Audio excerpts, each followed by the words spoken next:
Yesu ashimwe cyane. Dusome mu gitabo ca Daniyeli ibice ni 2 no ku murongo wa 46.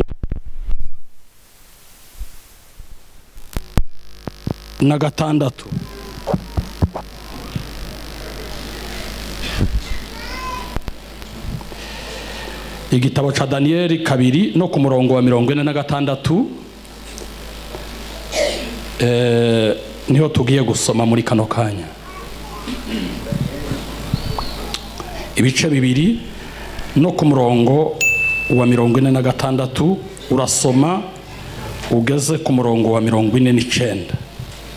Daniyeli igice cya 2 umurongo wa 46. Bibiri iravuze ngo maze umwami Nebukadineza aca yikubita hasi apfukamira Daniyeli avuga ko bamucumitira ikimazi bakamwosereza imibavu.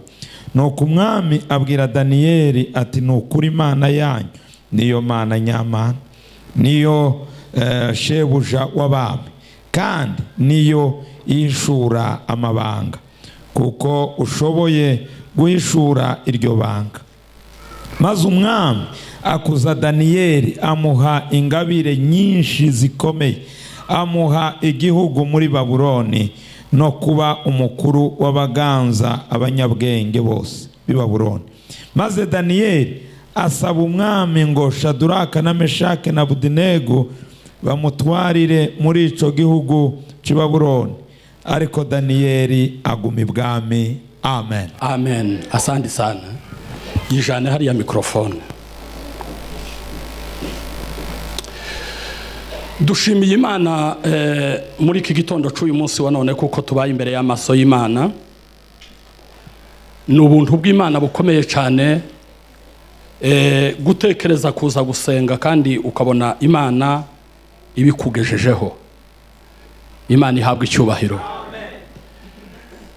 Turashimira Imana kubw'iki giterane cyabaye, kandi ishengero mukatwiyumvira kuko tuzoba mu bazavuga ijambo ry'Imana muri iki giterane. Ngiye kubashimira ku bintu bibiri. Ndabashimira kuko mwadutekereje. Ikintu cya kabiri shima, ndashimira kuko mutaduhararutse. Uko iryo jambo ni ritoya ba? Aho. Timuzi kuko abantu baza bahararaba umuntu canga abantu bwaca bakamuhararuka. N'ubuntu bukomeye cyane nishimye kubera kuko kandi cyatumye mutampararuka nuko mwasubiye kuvuga ngo nigisha. Nje ugiranye namwe amezi 8 mpaye mbigisha, kandi nkigisha mukaza mureka nkigisha bigisha. Ukura ngo ni jambo ryoroshe se. Muza mubona ndusha aba bakozi b'Imana ba hano kwigisha. Simbarusha n'ukuri pi. Simbarusha ubukristo. Simbarusha kumenya Bibiliya. Muri bo hari abize Bibiliya nyinshi. Ariko ishengero rya Gerizo des Âmes mwarantangaje cyane. Iyo abakwara ukuvuga ngo ibintu by'Imana si by'Imana, muba mwarampararutse kuko iyi podium nayihagazeho ano mezi 8. Nararushe mva hano ku cicaro gikuru ca Gerizo des Âmes n'amashengero yanyu yo mu ntara. Usarire ntibatumira abandi bavuga butumu. Akabari njewe n'abandi bazabo batumira. N'ubu ngubu bafite abandi, ariko nta shengero rya Gerizo des Âmes keka mu ntara imwe niho nanje Imana imfashije ntashe ntahageza, ariko nzohagera ubundi. Ico kintu ndakibashimiye. Ikintu ca gatatu kigikorwa mukoze ndakibashimiye. Imana ikibahera umugisha. Ndaganira amagambo y'Imana mu mwanya utari muremure, isane zigera hahandi zazigera dugasohoka namaze kuzimenya. Sinoba nkibaza bishop cyangwa ngo mbaze pastor uhagarikiye ngo se muzamusohoka kwisaze ngaha. Ndazizi nanje nabaye wahana. Nizigera turarangiza kuko mwumvishe kuko dufite ikindi gitaramo nimugoroba. Nimuvuge ngo amen. Twongere tuvuge ngo amen atwese. Ndifuza kuko mu mwanya muto ngiye kugira hano tuwugire turi kumwe namwe kandi munezerewe. Musubire munezererwe Imana yacu. Imana ihabwe icyubahiro.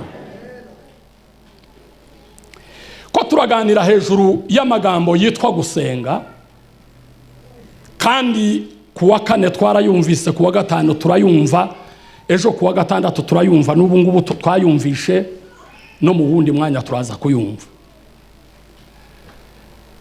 Hari abantu benshi cyane baza batekereza ngo none gusenga, ngo umuntu azasenga kubera kuko hariho icabuze.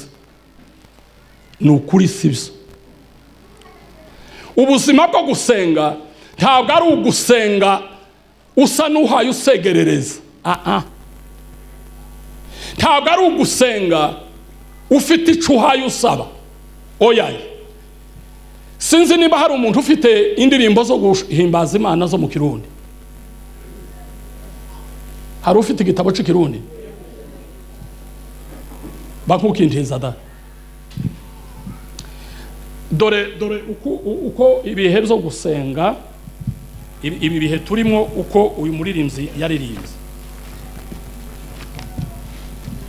Uko gakera twatangiye, ntimusigare kandi ntimusamare, ntaza kurangiza ugihaye ugira ngo none ndacafite umwanya muremure. N'indirimbo ya 49. Uyu muririmbyi yararirimbye aravuga ngo ugusenga kuramfasha ibihe byose. Ikintu cya mbere ngico ngico. Ntabwo gusenga kuza kudufasha mu gihe kimwe. Ahubwo gusenga kuradufasha mu bihe byose. Ni ukuvuga ngo mu bihe dufite icyo tubuze, no mu gihe tudafite icyo tubuze. Mu bihe byose byo kubaho k'umwana w'umuntu, gusenga kuradufasha. Imana ihabwe icyubahiro.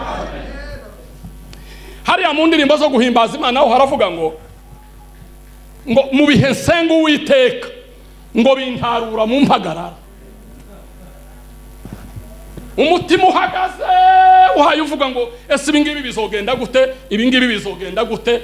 Muri bya bihe by'uruhagarara, wagize uruhagarara muri famille, wagize uruhagarara mu mutima, wagize uruhagarara mu baturanyi, ibihe byo gusenga biza bikakubwira ngo humura, bikagukiza impagarara zose wari ufite. Mwonkundira tukavuga ngo amena. Kunshikana kuri data akankiza mu bingoye.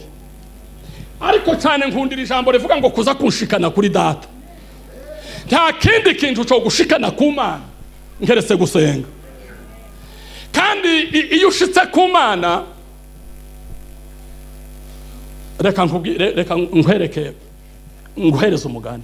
Kubu ngubu habaye hari ikintu cyo nshikana ku mukuru w'igihugu. Ibinyi ugomba kuvuga ngo ngende mushiki ruhande.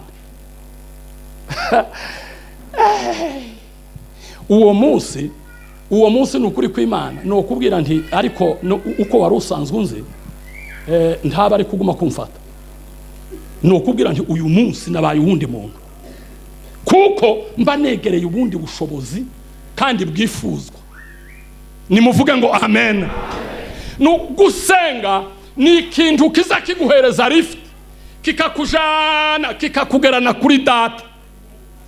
None umaze kugera kuri data, uyu nguyu yararirimbye aravuga ngo akamukiza mu bimugoye. Ico ni kimwe ariko si cyane intego nashatse ko tuganira namwe si iyo.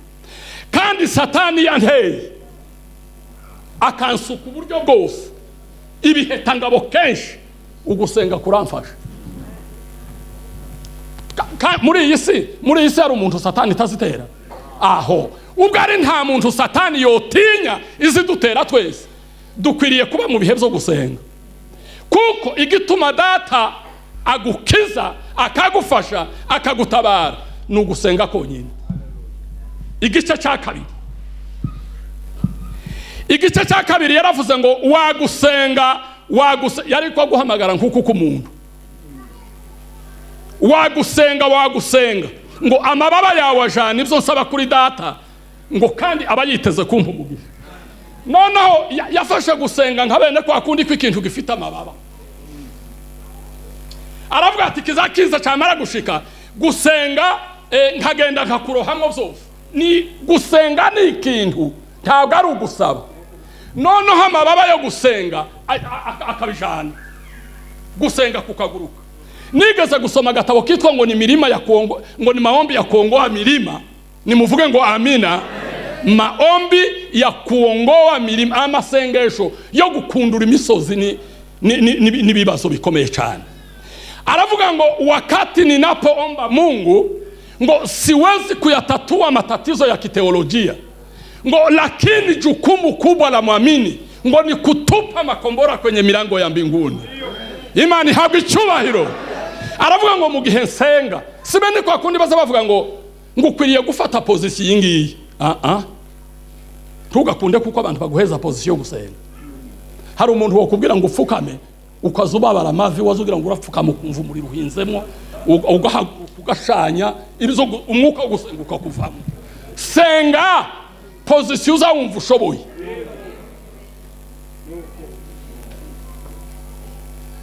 Dawa yangu ni wewe Yesu Kristo. Ariko muri ino minsi ndanezerewe mwogacho mu iyi minsi ngiyi kuri kw'Imana. Mfite umunezero muri ino minsi ndimo kumva mfite umunezero ufite ikiro rimuri mu gushaka kundemerera wanashaka. Imana ihabwa icyubahiro. Ese muranezerewe? Ni bigaragaze mugire muce mu maso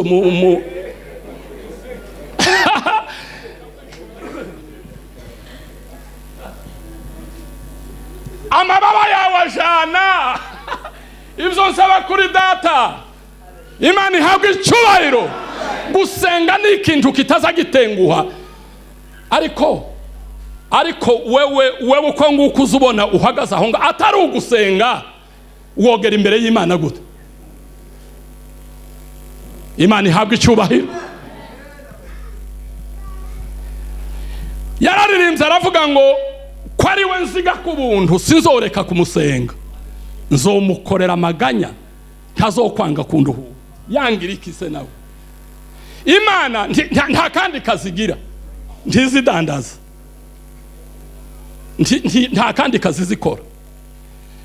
Muri ico gitabo mu gitabo cha Petro yaravuze ngo yeye hujishugulisha na mambo yetu. Nuko ngo ishuguri y'Imana ni wewe nani.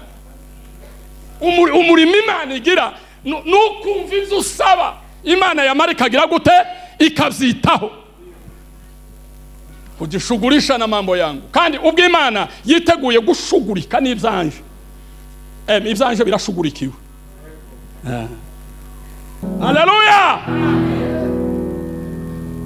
Ibihe sengo witeka bintarura mu mpagarara ngo nigiraho datari muganira ivyo nkenye byose. Mu bihe by'umubabaro bimpumuriza umutima nsindubukana bw'umwanzi mu bihe byiza byo gusenga. Uyu nguyu we yandavuga ngo ni ibihe byiza. Ntibizaba ibihe byiza kubera kuko nashubijwe. Ni ibihe byiza kuko nasenze. Ese cyo kintu muracumvishe? Hari abantu iyo batarasubizwa umengo baruhiye ubusa. Oya yewe. Igihe Daniel yasenze ibyumweru bitatu. Vuga ngo bitatu. Ngo hari impamvu zibiri zatumye adasubizwa. Ijambo rya mbere ngo abami b'Ubuperesi bagereranywa n'abadayimoni na Satani ngo bari bazuye igisubizo ciwe.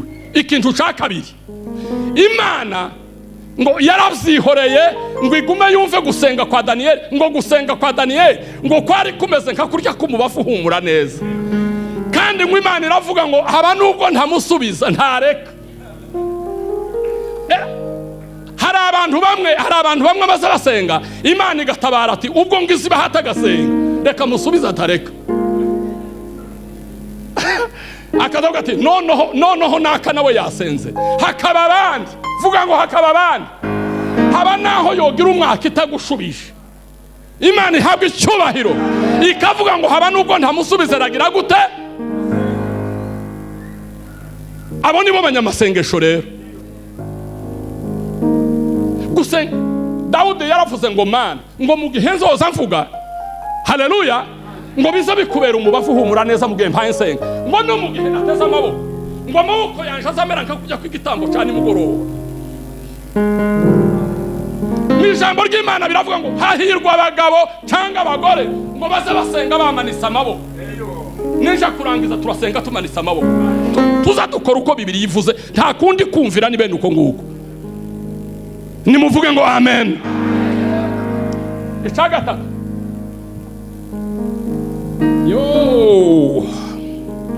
ibihe senga Uwiteka binyemeza yuko asubiza. Ntituza dusenga Uwiteka ngo adusubize, ahubwo tuza tumusenga kuko aza dusubiza. Iryo jambo rivuze neza. Iyo usenze ngo Imana igusubize, yoba nkireka itagushubije, ni ukuri woreka. Ariko iyo gusenga kwakubereye ibihe byiza, tuza tuyisenga kugira ngo igire gute, umutima ukatwemeza kuko idusubiza, haba none haba ejo, ariko iradusubiza. Ategereje abana be ngo bamusanga, ndamwihereje rwose ubu kuko yampamagaye ubwe, niringiye bwa buntu bwe, nogeza ibihe byo gusenga. Kogeza ni ukuramya. Abandi ibihe byo gusenga bagaza babiramya, bakabivuga ibironda, bakabivuga ibigwi n'ibirindiro, mu gihe hayasenga Uwiteka. Erega gusenga ni ukuganira n'Imana, si ugusenga gusa kugira ngo aguhe. Mbega reka nkubaze, iyo uhaye uganira n'ukunda, iyo uhaye uganira n'ukunda, uwo murambirwa, ahubwo muzamu isaha zirashize tutavuganye na cakindi, tutavuganye. Abantu bamwe bagize ibihe byiza byo gusenga, niko ba Daniyeli bari bameze ku Mana yabo. Daniyeli ntiyagaza asenga ngo Imana imusubize, na bya bindi yamushubije. Uri kurega ngo Imana, Daniyeli yabwiye Imana ngo mfashe Mana ngo intare ntizindye. Yaravuze gusa ati njewe sinsenga umuntu kandi naramenye Imana. Noneho Imana ikiyaranja gutuma intare zitamurya, ariko si ukuvuga ngo yaragisengeye. Mwumvishe? Ntabwo yagaza asenga ngo aguma asabire ngo ko babami ngo ndabagira oya babakarudayi. Imana yagaza yiyaranje uko ibagira, ariko atari bo yasengeye. Iwe agashaka kuguma kubona mu nyonga z'amaso y'Imana. Izo nivyo bihe byiza byo gusenga rero. Iyanyuma ngira tuzoja harangiza guhora nsenga Uwiteka kuza kumara umubabaro, kugeza ubwo nzagera iwe mwirebere ngeze mu ijuru, niyambuye uyu mubiri upfa, nambaye kudafiteka, ubwo nibwo nzosezera ku bihe byiza byo gusenga. Tuzosezera ku bihe byiza byo gusenga, atari ukuvuga ngo byari bitugoye.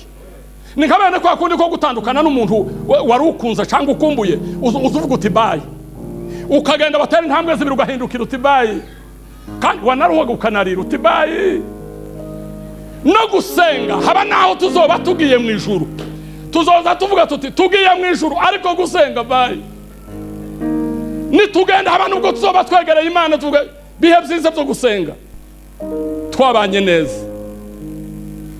Nimuvuge ngo amina. Ntabwo tuza dusenga kubera ingorane, tuza dusenga kugira ngo tugume twegera Imana. Dusomye ijambo hano ryantangaje.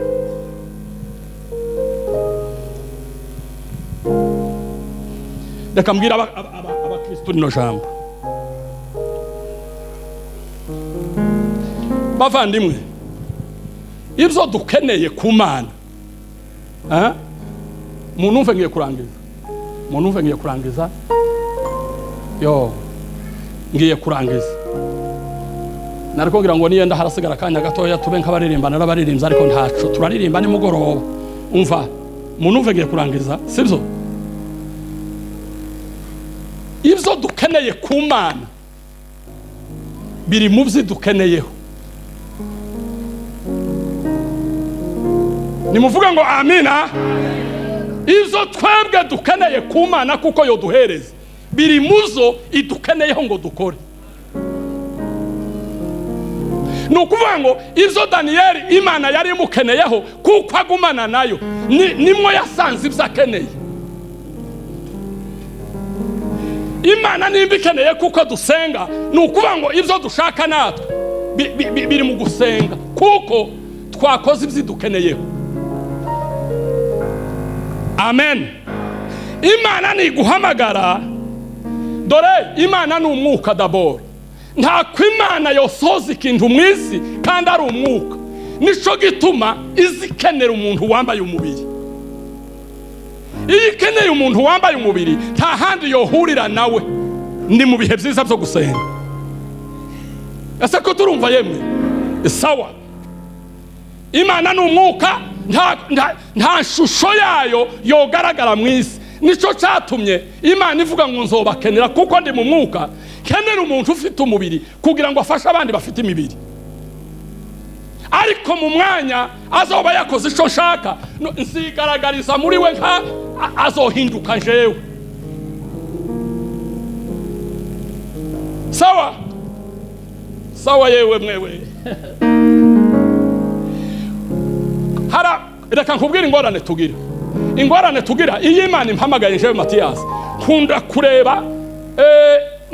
kureba ukomeze uko yampamagaye meze noneho jewe kaza n'umunzani kaza nigera kuri wa muhamagaro yampamagaye aho ngaho mba nguye mu ikosa rikomeye cyane.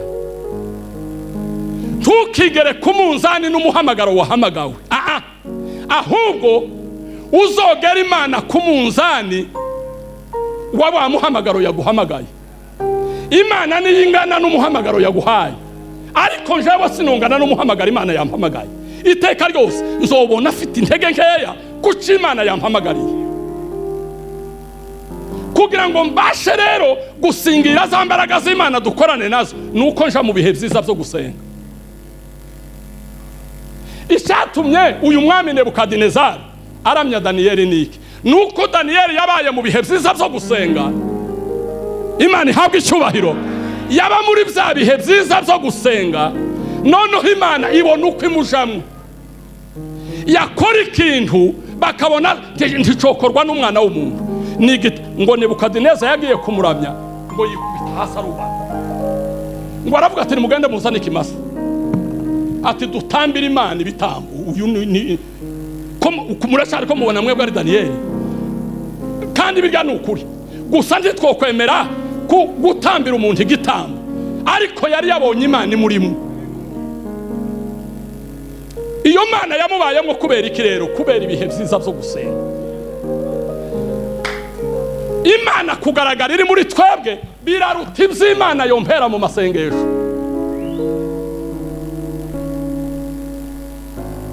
Ayiwe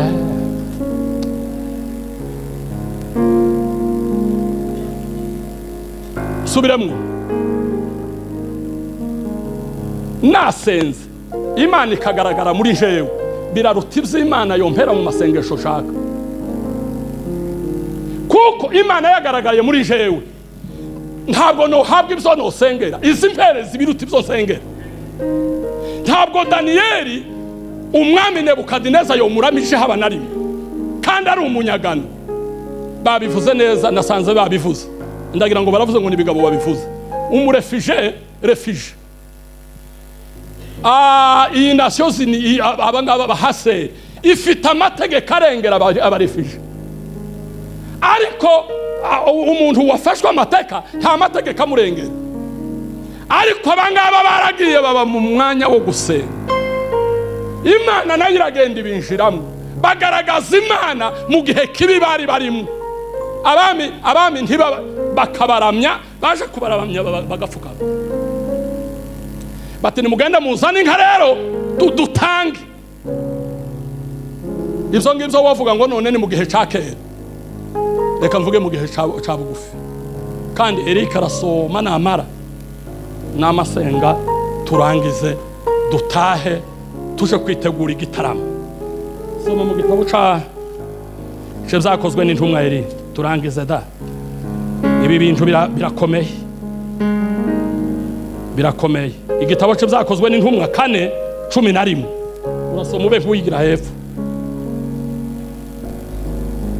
Mwumve mwenyine simbisubiramo. Igitabo cy'ibyakozwe n'intumwa ibice 4:11. Yego. Bibiri iravuze ngo uwo niwe buye mwebwe abubatsi mwatituye kandi ryahindutse rigumye imfuruka. Kandi navuze kangahe? 14:11 mu mbabarire. Uwo niwe buye haba niryo ngiryo niryo. 14:11. Maze ishengero ribonye icyo Pawulo akoze bavuganijwe rirenga. Yego. mu kinyarukawoyiniya. Yego. Bati Imana zitumanukiyemo zishushanije n'abantu. Barunaba bamwita Zeyu, Pawulo nawe bamwita Herume. Yego. Kuko ari we yari imvuzi. Yego. Maze umuherezi wa Zeyu ingoro y'igitabo cyayo yari imbere y'igisagara. Azana amafizi n'imyishwa. Yego. Agira cumite ikimazi we n'ishengero. Ariko intumwa Barunaba na Pawulo babyumvise bitantamurira ko impuzu zabo batera mu bantu basemerera bati yemwe bagabo niki gitumye mugira mucyo? Natwe turi abantu bundu. Yego. Tumeze nkamwe kandi tubabwira ubutumwa bwiza ngo mureke ibyo bitagira ikimazi muhindukirire Imana nzima yaremye ijuru n'isi n'ikiyaga n'ibirimo byose, niyo yaretse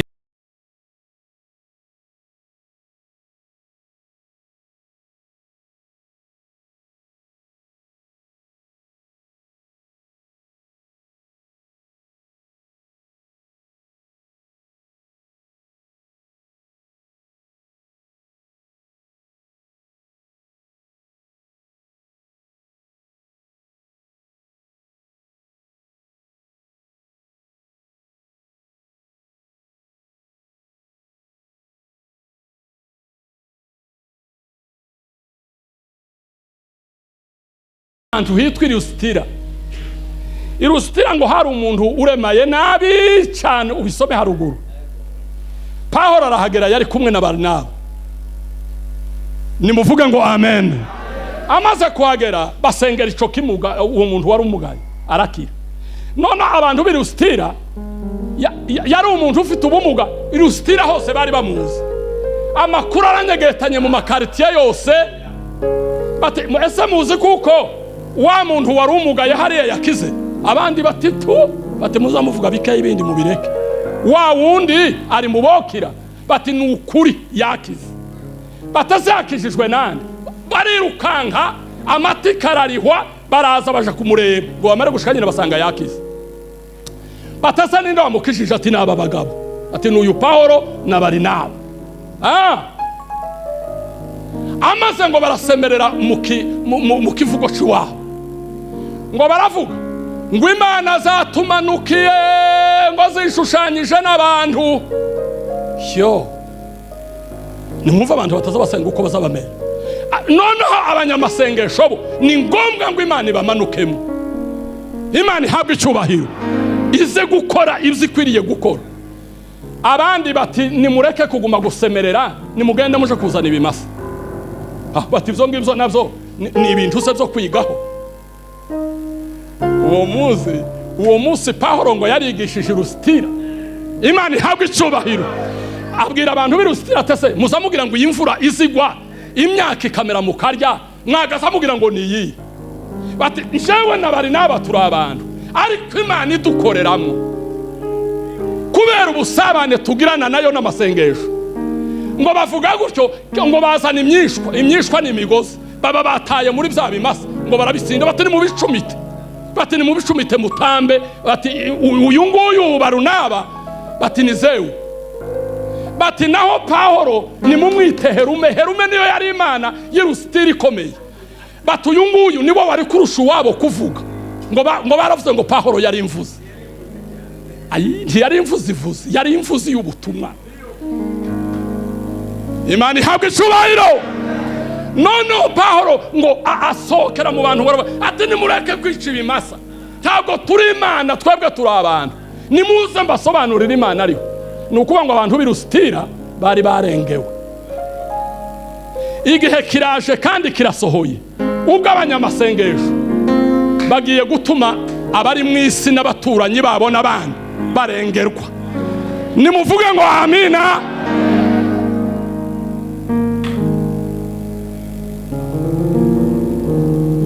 Ndangirije kuri aka kantu. Umunsi umwe Pawulo ngo yasabye Imana ngo arayibwira ati nkiza kino gishaka, asenga rimwe. Ubwa kabiri arasenga ati nkiza kino gishaka. Ubwa gatatu ngo asenge, Imana iramubwira ati Pawulo ati ndanze, ati singukiza pi. Pawulo ati nukuri singukiza. Ngo ese ngo uzubona ubuntu bwanje naguhaye butaguhagije? Pawulo ati ubuntu bwo yemwe bacu ati burampagije. Ngo amare yamavuga ati haba nubwo umpakaniye ngo ntuke, ati tunushaka kureka ngo njewe, ati njewe Pawulo nabonye, ati nzokomeza nishimira intege nkeya, ati kuko namenye iyo nabaye umunyantege nkeya, ati niho imbaraga zawe zazikorera, ati nuko nguko umbwiye, ati uranshubije neza data we. Urumva umunyamasengesho wewe wari wasenga Imana ikaguhakanira ikakubwira ati no, ntabyo nguha rero. Ese ikubwiye ngo no, wokomeza ukaguma ugasenga? Wovuga uti tu, utambira utamushaka mwita umusazi, utegenda n'ubundi wari waratinze, sinarinzi kuko wanze. Bamwe borara bayivuga. Ariko umunyamasengesho Imana yigeze kureba Pawulo iravuga ati abantu ubwo muhakanira, no muhakanira se uyu nguyu ngo areke.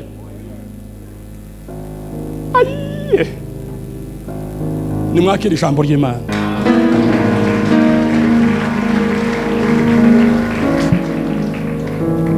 Twebwe turi mu kubabara gusa ngo Imana yatinze gusubiza, ariko itanze. Abo yangiye ntibahevye, none wowe uhebe gusa ngo yatinze. Ariko yatinze kuki? Yatinze ite? Sara na Burahimu ko bategereje bakageza imyaka 100. Ese ugejeje ingahe? Aba niyo myaka bagejeje nturayimara.